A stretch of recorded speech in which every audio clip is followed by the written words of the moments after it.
starting the bulletin with a big breaking news coming in. Enforcement Directorate is likely to soon file a charge sheet against Robert Vadra for his alleged involvement in suspected land deals, which the agency believes possibly are a part of perpetrated proceeds of crime. Now, amongst the major cases which are being investigated by the agency already and in which Robert Vadra's statement has already been recorded include: one, the beneficial of ownership of the London properties. Remember, ED started this in 2018. The questioning in this case is going on. The quizzing obviously has happened. The Faridabad land deal, which we know that Sanjay Bhandari in the supplementary charge sheet had been named, but Robert Vadra had not been named then at all. And then obviously the third one also, the Gurugram, the Haryana land deal. So all of that, while the grilling is underway, looks like trouble could increase for Robert Vadra. We have my colleague Priyank who's joining us live on the broadcast. Priyank, if I could just come to you, Enforcement Directorate likely to file a charge sheet against Robert Vadra. Looks like the agencies are turning up the heat on Robert Vadra. Trouble could increase for Mr. Vadra. Yes, certainly, Meenakshi, because there have been 3 ECIRs against Robert Vadra filed by the Enforcement Directorate, and these are the cases which pertains to first the beneficial ownership of a property which is in London. This is known as Branston Square, the infamous property deal, where the huge amount of money and the email were also exchanged in between Robert Vadra and Sanjay Bhandari, where he got the commission for the renewal of this. The second is the land deed of Faridabad, where one of the accused, although he has died, and there were traces of a person who is based in UAE, whose name is C.C. Thampi. The 486 acres of land which was purchased in the year 2005 to 2008.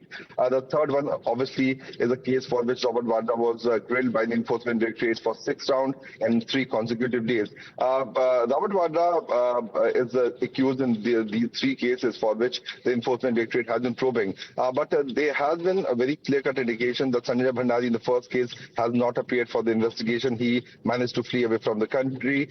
In the second case, we know that another key accused, Nagar, has already died in this while the case was being probed by the Enforcement Directorate. In the third case, we know that the main prosecuting agency, the predicate offence which was filed by the Haryana police, has been shown as a closer report. So in the 3 cases, the Enforcement Directorate is certainly trying to conclude the investigation. That's why Robert Vadra was called in for 6 rounds. He was questioned yesterday, and what he has been claiming that it is a political vendetta because of which he has been targeted. But certainly what we are getting to know through sources that the investigation is at final stage, and very soon prosecution complaint could be filed in 3 cases.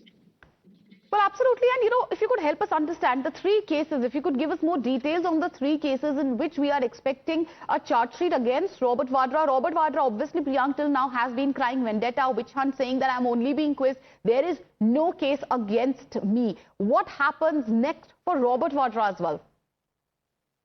These are 3 cases, like Branston Square property deal, where the email traces were clearly establishing that Robert Vadra was in touch with Sanjay Bhandari for the renovation of the property. In the second case, where 486 acres of land was purchased, the case which is being probed by the Jaipur unit of the Enforcement Directorate, where the property deal also happened, the email transaction in between C.C. Thampi, the contact of Nagar, who was based in Haryana. All these individuals were said to be in close contact with, there have been traces which have been suggesting that these individuals were in touch with Robert Vadra.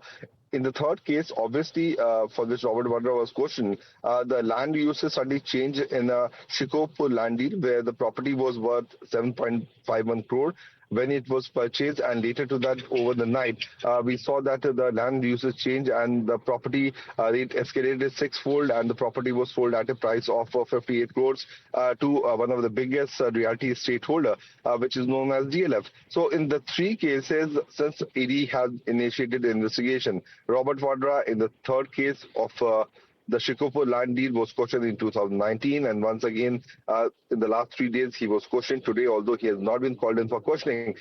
So more trouble coming out for Robert Vadra when the prosecution complaint will be filed, and the agencies will let it to the court that what could be the further course of action which can be taken. Robert Vadra obviously has legal recourse awaiting, but it's going to be a huge setback, obviously, for Robert Vadra. Priyank, why don't you stay with us? I'll come back to you. We'll understand, obviously, what these cases are, what could be the ramifications of this likely charge sheet. But before all of that, viewers, what has been happening simultaneously? Simultaneously, Robert Vadra is being questioned by the agencies as well. Robert Vadra till now has been claiming a witch hunt. He has been saying that there is nothing but vendetta against him. And as far as Robert Vadra is concerned, right outside, before entering the ED office every morning and right after his questioning, his grilling by, the sleuths, he comes out and says that the allegations against me are incorrect. It's nothing but vendetta. Listen to what Robert Vadra also has been saying, and we'll be playing out that bite also for you viewers. Was just talking about,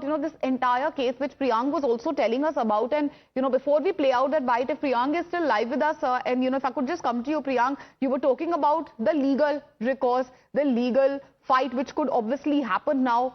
What next? The ramifications of this likely charge sheet. Obviously, we'd like to underline that sources are telling us that charge sheet is likely, obviously, not being filed yet. Yes, Sati. Meenakshi, see, the investigation in the 3 cases have been going on. Enforcement Directorate has to look for the predicate offense because once law enforcing agency files an FIR into this case, and since the money amount is more, then the Enforcement Directorate comes into picture and they start investigating these matters. These are the 3 deals. So let me summarize it for the viewers. So there's a property which is there in London at Branston Square, where the property was linked to Robert Vadra, for which the Enforcement Directorate started investigating, and what they claimed that this could be proceed of the crime. Later in the stage, there was another land deal which happened in the year 2005 to 2008. These are the Congress era, FIRs which was investigated by various agencies. This was a land parcel of more than 400 acres of land, which was purchased in the year 2005 to 2008, for which the key accused were allegedly linked to Robert Vadra. Since the 3rd case has already been discussed, what we were telling to our viewers. There will be a prosecution complaint where the Enforcement Directorate will be piecing together all the sort of evidences, the linkages, the money route, the alleged, financial irregularity. And it's going to be very, very significant. Money laundering, alleged allegations, obviously, these cases of alleged money laundering haunting Robert Vadra. We have, obviously, Robert Vadra's reaction. Also, viewers, remember, in the last 2 to 3 days, when he's being grilled by the agency, Robert Vadra has been claiming that this is nothing but a witch hunt. Listen in to what Robert Vadra had to say earlier. दिन बुलाएंगे, मैं सारे सवाल जितने भी सवाल थे उसके जवाब दे दिए हैं। यही चीज बात हो चुकी है पहले 2019 से सारी यही सवाल पहले दे दी चुके हैं और कोई नई बात नहीं है। ये जो सरकार है उनका प्रचार करने का तरीका है, मिसयूज करने का तरीका है, दुरुपयोग हो रहा है। हम झेलने की क्षमता हमें है, हम झेलेंगे, कोई ऐसी बात नहीं है। मुझे देर हो रही है और मैं बिल्कुल समय पे पहुंचना चाहता हूं, एक मौका नहीं देना उनको। जब भी अगर मैं कदम रखूंगा राजनीति में, जो सब लोग चाहते हैं तो उनको लगेगा या तो परिवारवाद की बात करेंगे या मतलब कि ईडी का इस्तेमाल करेंगे, गलत इस्तेमाल करेंगे, वही बात है और कुछ नहीं है। आप देखेंगे हालांकि 1 हफ्ते 10 दिन पहले जब मैंने अपने सोशल मीडिया के द्वारा अपने मैसेजेस दिए जो माइनॉरिटीज के साथ अत्याचार हो रहा है उसके बारे में जिक्र की, तब से ये मेरे परेशानी शुरू हुआ है और कोई बात नहीं है। जब से मैंने बोला है लोग चाहते हैं मैं आऊं राजनीति में, तब से ये परेशानी शुरू हुई है, पर इसमें कोई बेसिस नहीं है।